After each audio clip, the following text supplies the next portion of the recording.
Iya benar Pak Al Hidayah, karena memang Kristen ajaran seperti itu ya. Kalau ditampar pipi kiri, kita kasih pipi kanan. Diperkosa istri, paling kita lapor polisi, kita tidak membalas. Dipukul, kita hanya menangis. Memang ajaran kami seperti itu Pak Al Hidayah ya.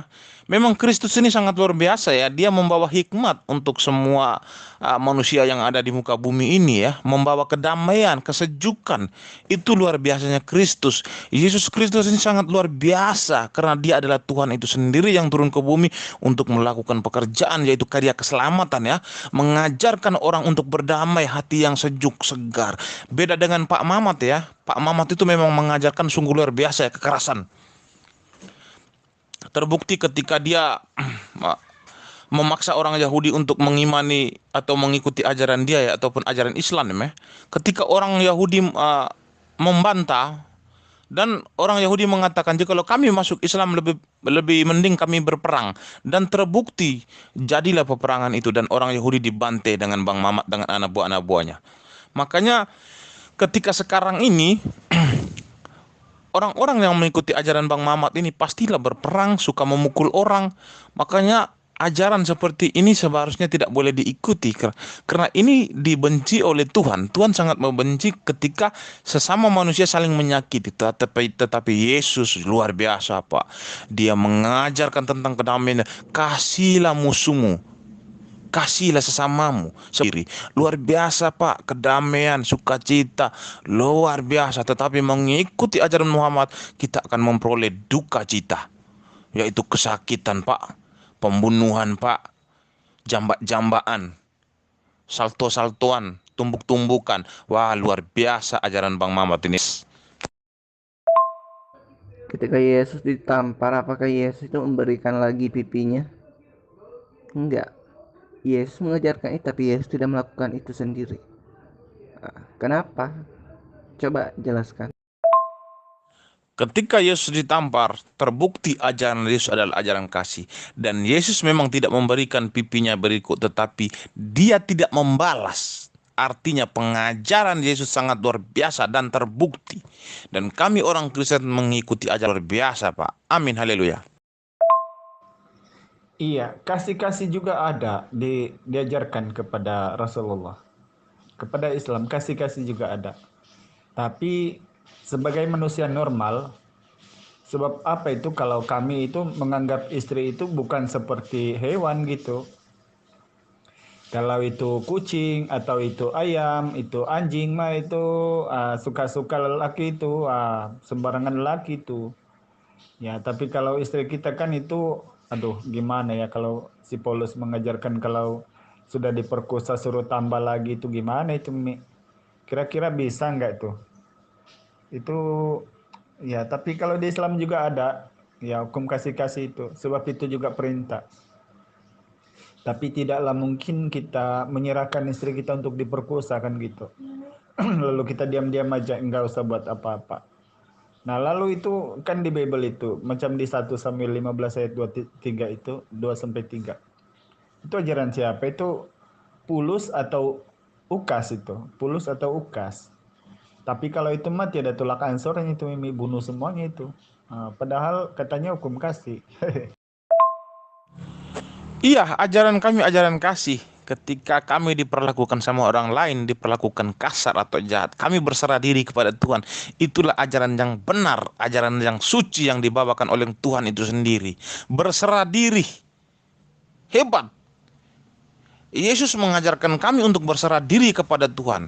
Itu baru ajaran benar. Dan kami sebagai orang Kristen, kami lakukan sesuai dengan apa yang diajarkan Yesus, itu berserah diri. Ketika orang menampar pipi kiri, kami memberikan pipi kanan. Luar biasa Pak. Kami selalu berserah diri kepada Tuhan. Tetapi apa yang dilakukan Muslim ketika orang menampar pipi kiri, dia mengambil tombak. Ditombaknya orang mati. Orang hanya melihat wajahnya aja, datang langsung ditumbuknya orang itu. Apalagi ketika orang menumbuk dia, sudah pasti bom yang berbicara. Bapak, ajaran Kristus dengan ajaran Bang Mamat itu berbeda jauh. Bang Mamat mengajarkan kekerasan, tetapi Yesus Kristus sang firman yang turun ke bumi itu mengajarkan tentang kedamaian. Karena ketika orang mengikuti ajarannya itu, yaitu kasih sesamamu, maka orang itu akan memperoleh hidup yang kekal. Hidup yang kekal itu di mana? Nanti kita akan berada di surga sesuai dengan apa yang dijanjikan Yesus Kristus. Amin. Iya, kira-kira ajaran Yesus apa yang diikuti oleh orang Muslim? Kami sebagai orang Kristen sudah pasti kami mengikuti ajaran Kristus. Kira-kira ajaran Kristus apa yang diikuti oleh orang-orang Muslim? Cepat jawab. Ulangan 14:8, Imamat 11:78, Keluaran pasal 40, 31-32, Keluaran 30-20, Matius 26-39, Matius 26-57, ya. Apalagi 1 Korintus 5-6, apalagi Matius 6:16. Itulah ya ajaran-ajaran yang Yesus perbuat, yang dia kerjakan itu seperti orang Islam. Nah sekarang coba saya tanya dulu, ajaran apa Yesus berikan kepada orang Kristen yang Kristen ikuti? Ayo. Iya, jikalau memang ajaran Yesus itu diikuti oleh umat-umat Jangan Muslim, lupa sebutkan subscribe ayatnya, Iman tapi harus Yakin dibacakan Channel. supaya pendengar di sini tahu, oh begini tuh. Jadi tidak bisa hanya menyebutkan ayatnya saja, tetapi tidak dibaca. Jadi itu sangat keliru ya, harus dibacakan ya supaya paham. Karena di sini pendengar kita ini pendengar yang sangat pintar-pintar semua ya. Baik, saya akan menjawab ajaran Kristus apa yang diikuti oleh orang Kristen. Ya, Yohanes 4:23. Jikalau kamu ingin berdoa, berdoalah dalam roh dan kebenaran, sebab Allah itu roh. Yesus mengajarkan kami berdoalah dalam roh dan kebenaran, sebab Allah itu roh. Kami mengimani Allah itu roh. Kasihilah sesamamu seperti engkau mengasihi dirimu sendiri. Banyak yang diajarkan Yesus, luar biasa ya. Dan kami orang Kristen taat dan mengikuti apa yang diajarkan Yesus. Haleluya, amin, terpujilah. Ya, banyak sebutkan Mimi. Kalau cuma ajaran kasih itu semua orang juga perlukan itu. Semua orang juga lakukan ajaran kasih. Padahal yang Mimi sebut berdoalah dalam roh dan kebenaran karena Allah itu roh. Baca Injil Yesaya 57:15, Injil Yesaya 59:21. Roh Allah itu ada di setiap manusia dan itulah yang kemudian mengajarkan manusia berbuat baik. Itulah kemudian membuat manusia bernafas dan bernyawa. Ya, jadi dari acuan mana? Ayo. Katanya banyak. Ya, saya bilang tadi, Yesus bersujud dan berdoa bukan lompat-lompat. Yesus bercuci tangan dan kaki. Ya, Bible juga mengajarkan harus bertudung, harus berpuasa jangan seperti orang munafik, jangan makan babi, ya berhitan. Kalau mati dikafani bukan pakai jas. Nah, itu sudah kompom pasti itu bahwa orang Islam yang perbuat. Silakan, apalagi? Iya benar, roh Allah ada di setiap manusia supaya apa? Supaya menuntun orang untuk berbuat baik. Menuntun orang supaya melakukan sesuai dengan apa yang dikehendaki Allah itu sendiri. Tetapi ajaran Islam bukan seperti itu. Berperanglah, bertempurlah, berbeda jauh. Yesus mengajarkan tentang kasihilah sesamamu seperti engkau mengasihi dirimu sendiri. Maka kami orang Kristen mengikuti apa yang sudah diajarkan Yesus dan kami lakukan itu. Berbeda jauh, Pak. Jadi ajaran-ajaran Yesus sudah pasti kami mengikuti. Sekarang pertanyaan saya, kamu mengatakan bahwa kami sebagai orang Islam mengikuti ajaran Yesus. Ajaran apa yang kalian ikuti dari ajaran Yesus? Jelaskan. Cepat. Nah, ada 2 poin. Kira-kira kalau roh Allah itu untuk mengajarkan dalam keadaan baik, lalu kenapa roh Allah ada juga di dalam orang Islam? Kira-kira itu untuk apa? Sedangkan orang Islam juga melakukan ajaran baik.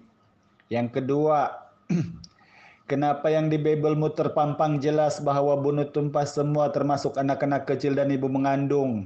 Itu kamu membabi buta, kamu anggap tidak ada guna. Padahal di Al-Quran itu pun di medan perang.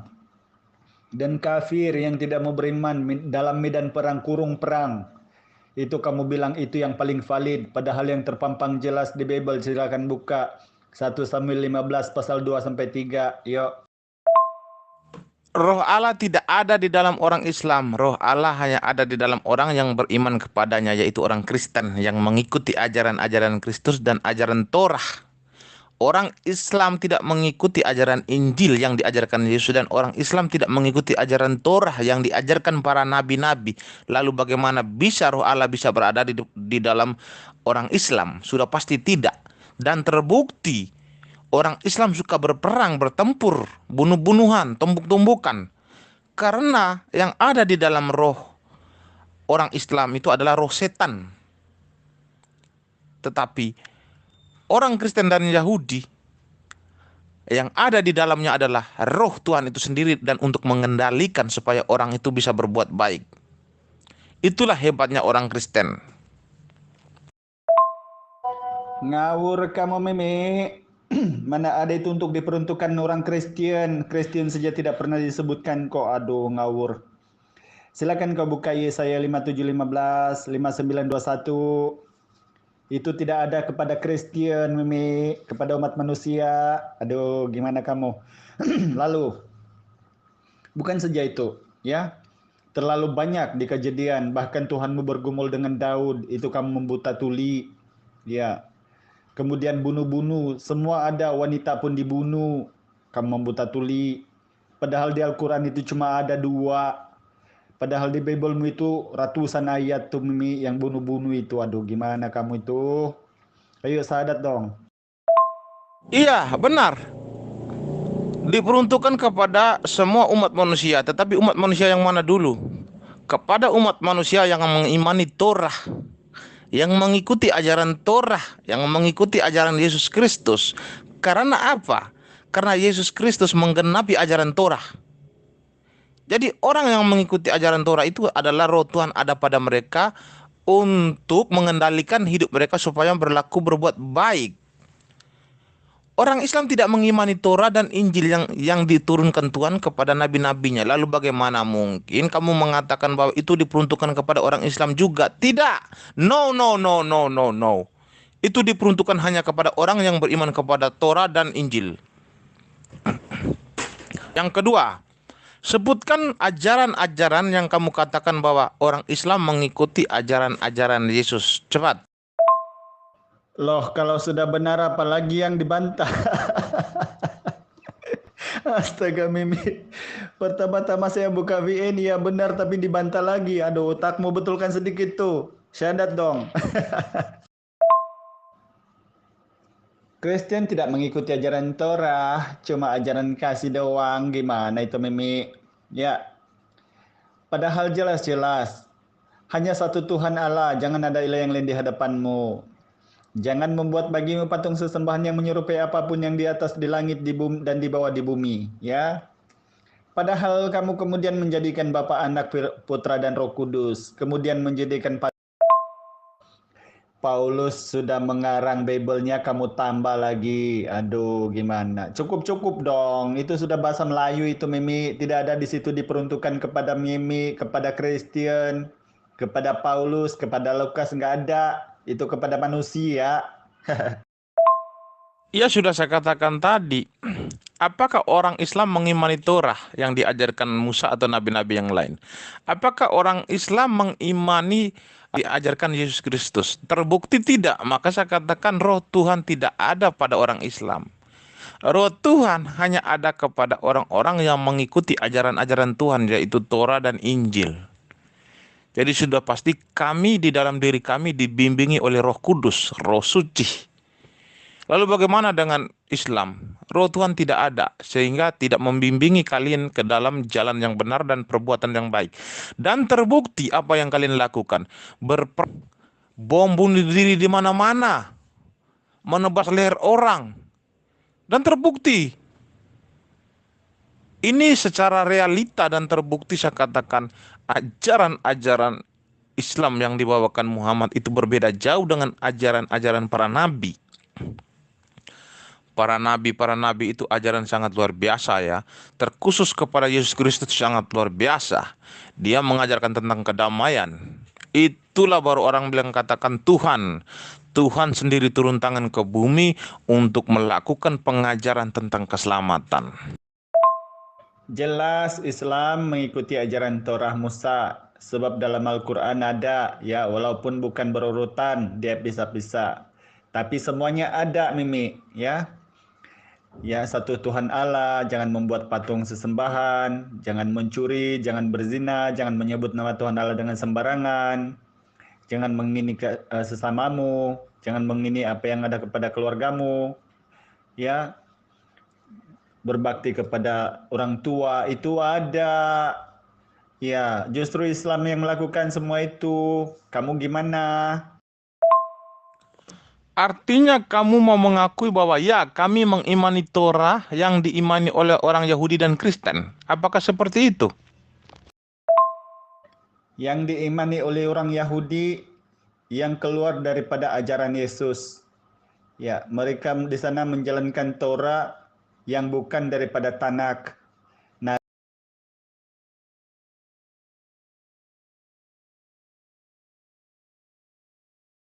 Nah, Kristen mengimani apa yang dituliskan yang dikutip oleh Lukas.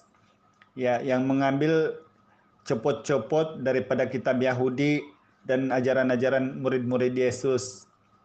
Ya, itu padahal jelas. Lukas pasal 1 ayat 1 sampai 3 itu. Kisah para Rasul pasal 1 ayat 1. Jelas-jelas di situ. Kepada seseorang raja Theophilus. Kemudian dia membukukan itu dengan teratur gitu, Mimi. Tapi kalau di Al-Quran, karena Allah itu lebih maha tahu, apa yang diturunkan sebelumnya itu ada disebutkan. Jadi itulah sebabnya ajaran Islam itu valid. 10 hukum Taurat itu semua ada dalam Al-Quran. Dan juga ada Mazmur atau Zabur. Dan juga ada Injil kabar baik. Dan Al-Quran gitu. Syahadat dong. Jangan Iya, lupa kami subscribe sebagai Iman orang Yakin Kristen, kami Channel. mengimani Perjanjian Lama dan Perjanjian Baru. Perjanjian Lama itu termasuk Torah. Perjanjian Baru adalah Injil. Itu disebut Perjanjian Lama dan Perjanjian Baru. Jadi kami mengimani itu. Kamu tadi mengatakan bahwa kami orang Islam mengikuti ajaran-ajaran para nabi termasuk sunat. Sunat itu kan tercatat di dalam Torah yang diimani oleh orang Yahudi dan Kristen. Apakah kamu mengatakan bahwa Torah yang sekarang ini atau Perjanjian Lama sekarang ini kamu imani? Apakah orang Islam mengimani itu atau tidak? Coba. Kalau sudah iya, jangan bantah lagi. Kamu mengatakan orang Islam mengimani Torah yang diimani orang Yahudi dan Kristen sekarang. Hanya kamulah Islam satu-satunya mengakui bahwa Islam itu mengimani Torah yang diimani orang Yahudi dan Kristen sekarang. Ini agak sedikit lucu ini. Apakah Anda mau menjadi seorang Yahudi atau Kristen sebenarnya ini? Orang Islam sudah mengingkari bahwa Torah yang diimani orang Yahudi dan Kristen sekarang itu sudah dipalsukan. Hanya Andalah satu-satunya Muslim yang mengatakan bahwa Torah yang diimani orang Yahudi dan Kristen sekarang itu masih asli. Dan Anda mengimani itu. Maka saya katakan, terpujilah Anda telah diselamatkan oleh Yesus Kristus pada malam ini. Kami langsung tidak mengimani apa yang tertuang di Bible Anda, Mimi. Kami cuma memberi pelurusan, memberitahukan kepada Anda bahwa bukan begitu yang sebenarnya. Ya. Coba dong kamu pikir sedikit, ya. Buka pikiran kita sedikit dan berpikir. Apakah kira-kira di perjanjian lama itu seperti halnya Injil Yesaya, Tuhan meminjam pisau cukur, membutakan kepala, mencukur janggut, ya, mencukur pahanya. Itu gimana? Lalu Lut juga berzina dengan anaknya. Apa kira-kira begitu dari Tuhannya? Ya. Apa kira-kira ada buah dada yang diramas-ramas? Ya. Ada mengajaran persundalan. Ada lagi mengajarkan berzina. Jadi apa kira-kira itu firman Tuhan? Sebab itulah yang kami luruskan, Mimi. Maka ikutilah kami dong. Yang menjalankan ajaran Yesus yang sesungguhnya. Apa ajaran Yesus? Hidup yang kekal, mengenal Engkau satu-satunya, bukan anak Allah, firman dan Roh Kudus. Allah yang benar dan Yesus Kristus adalah yang telah Engkau utus. Mimi. Nah, padahal kalau kamu buka ya, kalau kamu buka di Injil Matius, seperti halnya ketika Yesus itu mau terangkat ke langit, katanya beritakanlah Injil ke seluruh dunia, ke seluruh pelosok bumi. Baptislah dengan nama Anak, Allah dan Roh Kudus, ya. Berdoalah di dalam namaku. Oke. Bagaimana kemudian dengan Injil Matius pasal 7:23 itu? Bahwa siapa yang memakai di dalam nama Yesus dia akan tolak, ya. Dia tidak akan kenal. Jadi itulah yang kemudian kami luruskan, ikuti ajaran Yesus. Ya, saya ini masih penat tapi tidak apa-apa, layan aja. Dengar VN saya bosku di atas. Kami tidak mengimani itu yang sudah dirobek-robek. Makanya Al-Quran mengatakan di surah Al-Baqarah ayat 79. Kecelakaan besarlah kepada mereka yang telah menulis Alkitab dengan tangan-tangan mereka sendiri, dan kecelakaanlah dari apa yang telah mereka usahakan sendiri, gitu. Jadi Torah, Musa, kitab Tanakh bukan seperti itu bentuknya, bukan seperti itu rupanya, yang kemudian mengajarkan itu dan ini. Kenapa itu berlaku kekeliruan bahasa? Karena penterjemahan itu yang salah, Meme. Kemudian ada yang ditambah-tambah oleh Lukas dengan Paulus. Kan sendiri Paulus mengatakan bahwa apa yang dia katakan itu bukan firman Tuhan. 1 Korintus 11:17. Roma 3 pasal 7. Jika kebenaran Allah karena dustaku, kata Paulus. Gimana kamu? Sadat dong. Kalau kamu mengatakan bahwa Taurat itu sudah dipalsukan, lalu sunat itu bersumber dari mana?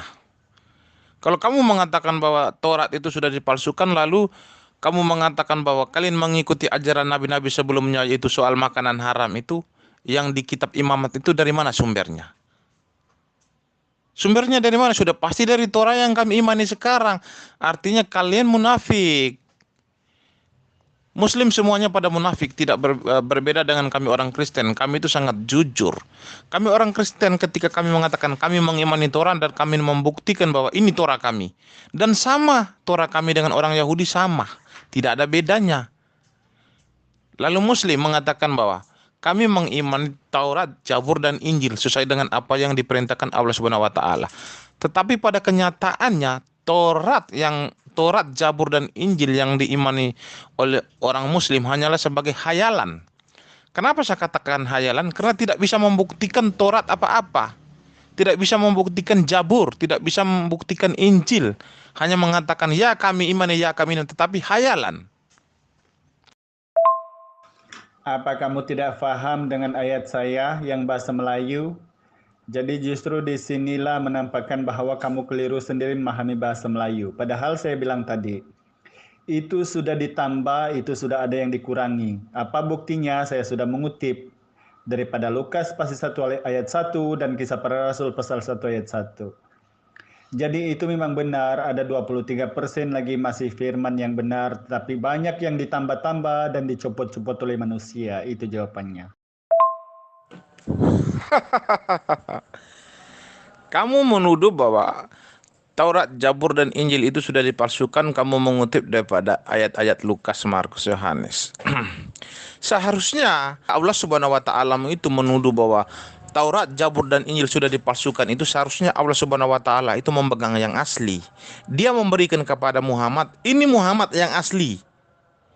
Yang mereka pegang, orang Yahudi ataupun Kristen megang itu sudah palsu. Jadi aslinya di sini. Sehingga bisa dijadikan sebagai parameter. Kalau orang Islam tidak memegang Taurat, Zabur dan Injil, lalu mengatakan bahwa kitab orang itu sudah dipalsukan, maka saya katakan ini Allah Subhanahu wa taala tidak maha kuasa. Kalau dia adalah maha kuasa, seharusnya dia memberikan aslinya kepada Muhammad dan mengatakan ini yang asli. Yang diimani orang Yahudi dan Kristen sekarang, yang dipegang Muhammad itu kita jadikan parameter. Ya benar. Tetapi ini kenyataan, tidak hanya tuduhan-tuduhan palsu saja, maka saya katakan Muslim munafik. Dalam Al-Quran sudah jelas, ya. Sesungguhnya Al-Quran itu turun untuk bukti-bukti yang nyata, tetapi kebanyakan dari mereka tidak mau berpikir dan tidak menerima kebenaran, seperti Meme. Jadi harapan dan doa saya, semoga suatu hari nanti Meme akan ketemu kebenaran, itu saja. Kebenaran apakah itu? Itulah Al-Quran. Karena dalam surah An-Nisa itu ayat 82 ada tentangannya. Kalau sekiranya Mimi ingin mengoreksi Al-Quran, buatlah semisal satu ayat, ataupun mungkin Mimi menemui ayat-ayat bertentangan. Nah, kalau pasal Bible, kalau bertentangan, tidak usahlah ya. Sebab kita sudah lama dalam grup, Mimi juga sudah tahu. Kalau saya ini pakar sedikit-sedikit lah tentang ayat bertentangan gitu. Jadi pikir sendiri, semoga ketemu kebenaran begitu. Kalau kamu menyuruh saya untuk mengoreksi Al-Quran, maka saya akan koreksi. Sekarang pertanyaan saya, ayat-ayat yang ada di Al-Quran itu tidak ada menyebutkan firman Tuhan. Contoh salah satu seperti di Alkitab, ketika Tuhan mau berfirman, dicatat di dalam, berfirmanlah Tuhan, dan Tuhan berkata. Berbeda dengan Al-Quran, Pak. Tidak ada di situ disebut bahwa Allah berfirman, tidak ada. Di situ perkataan orang semua. Entah perkataan Muhammad atau siapa, saya pun tidak tahu, tetapi di situ tidak ada perkataan Allah Subhanahu wa taala. Coba kamu cek dulu ayat-ayat Al-Quran itu, banyak sekali seperti itu. Jadi bagaimana mungkin kamu mengatakan bahwa 100% Al-Quran itu adalah firman Tuhan? Mimi. Sebab itulah kamu bingung, sebab itu langsung daripada Allah. Ya, Al-Quran itu memang benar, tiada kata mereka, lalu murid itu menjawab, lalu dia lagi membalas begini, ya, pengikut itu lagi bercakap begini, budak-budak itu turut ikut campur bercakap, tiada begitu. Jadi Al-Quran itu memang murni daripada Allah. Ya, sedangkan saya juga masih belum berapa mengerti. Tetapi saya yakin dan percaya bahwa apa yang dituliskan dalam terjemahannya pun sudah masuk akal. Kenapa masuk akal? Karena tidak pernah saya menemukan di Al-Quran itu kata Allah, apa yang aku tulis ini bukan firman Tuhan, hanya seorang yang bodoh untuk berkeyakinan dan bermegah. Seperti di 1 Korintus 2 Korintus 11 ayat 17 itu. Dan seperti di Roma pasal 37, jika kebenaran Allah ini karena dustaku semakin melimpah bagi kemuliaannya. Jadi itulah sebabnya saya tidak pernah terbaca begitu. Jadi yang herannya kemudian Anda mengimani yang ada begitu. Yang kata mereka, lalu dia menjawab, menjawab lagi dia, begini lagi budak itu berkata, itulah bezanya. Beda jauh sekali, Pak, dengan Alkitab. Alkitab ketika Tuhan berfirman maka dicatat di situ, berfirmanlah Tuhan kepada Musa dan berbicaralah Musa dengan Tuhan di situ. Al-Quran tidak ada pernah berkata berfirmanlah Tuhan di situ dengan Muhammad. Tidak ada, malah perkataan itu, perkataan bukan berasal dari Tuhan, tetapi perkataan seperti Muhammad yang berkata. Coba kamu tampilkan aja ayat-ayatnya ke sini, supaya di sini kita koreksi bersama. Kamu akan kebingungan nanti. Ayo Al-Hidayah tampilkan salah satu ayat Al-Quran ke sini, supaya di sini kita bisa mengoreksi apa benar Al-Quran itu firman Tuhan. Ayo, ayo, berani nggak? Berani nggak? Ayo, di sini kita uji perkataan siapa di dalam Al-Quran itu. Ayo. Kalau kamu sudah tidak percaya dengan apa yang jelas di depan mata, bagaimana kamu mungkin percaya dengan lisan saya yang bukan daripada golongan itu? Ya, saya bukan Al-Quran. Jadi kalau kamu sudah tidak mengimani Al-Quran, bagaimana mungkin kamu mengimani kata-kata saya? Tapi, hanya satu yang saya mau pesan Mimi, Al-Quran tiada kekiluran di dalamnya. Sebab itulah saya bilang daripada dulu sampai sekarang, kalau ada satu orang Kristen, buktikan 3 ayat pertentangan di dalam Al-Quran, saya siap untuk dibaptis. Tapi apakah itu masih tidak mencukupi untuk Anda menggambarkan kebenaran, dan Anda masih mengatakan itu adalah palsu dan dusta? Tapi kami tidak heran, sebab Bible yang terang-terang mengatakan bahwa apa yang dikatakan Paulus itu bukan firman Tuhan, Anda imani sebagai firman Tuhan. Bahkan Yesus tidak pernah menyebutkan satu ayat bahwa dia adalah Kristen dan pengikut-pengikutnya adalah Kristen. Apalagi kemudian sudah terpecah beberapa Kristen golongannya, dan mana satukah yang kemudian pengikut Yesus yang sebenar. Jadi, kalau dalam Al-Quran memang valid bahwa Islam adalah agama yang benar, seperti di surah Al-Hijr ayat 17, ya, ayat 9, seperti di surah Al-Imran ayat 19, surah Al-Imran 85, ya, Al-Maidah ayat 3, bahwa itu jelas apa yang ada di Al-Quran itu diakuinya sebagai kitab orang Islam dan orang Muslim. Begitu. Ya justru itu. Saya katakan bahwa Al-Quran itu ketika kamu mengatakan bahwa Al-Quran itu 100% firman Tuhan, jangan dulu kita uji. Di situ perkataan siapa? Perkataan Allah Subhanahu wa taala atau perkataan Muhammad? Dan terbukti, saya sudah cek Al-Quran itu secara keseluruhannya bahwa di situ perkataan Allah Subhanahu wa taala itu bakal tidak ada. Yang ada di situ malahan perkataan Muhammad. Boleh kok kita uji jika kamu tidak percaya? Ayo kita uji. Di mana kamu temukan perkataan Muhammad, Meme? Aduh, ngawurnya kau, Meme. Jangan kau meniru-niru sama Aldirion, ya. Nanti ditampar lagi sama Al-Hidayah. Nah, sekarang saya tanya kamu. Bible itu firman Tuhan atau murni firman Paulus atau murni firman Yesus atau gimana? Atau bercampur aduk? Ayo. Saya izin makan dulu ya. Nanti sebentar baru lanjut lagi ya. Soalnya udah lapar kali nih. Oke, silakan. Semoga nanti lepas makan boleh syahadat.